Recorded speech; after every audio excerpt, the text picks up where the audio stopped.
Bizim tavşanlarımız bunlardır. Materialların, şeylerin, eserlerin, parçaların, şekil ve illüstrasiyaların seçilmesi. Sözündə əksi var. İki aləm. Ata vəsiyyəti faydası olmaz.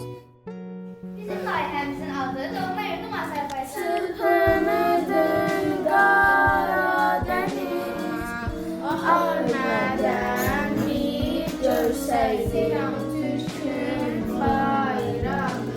Layihədə uşaq əsərlərindən seçilmiş parçaları təqdim Yox sənədlərin altın biləcəkləri bir ısı ilgidir, təmizlikdir, Bizim kursumuzun adı Doğma Təbiətimizdir.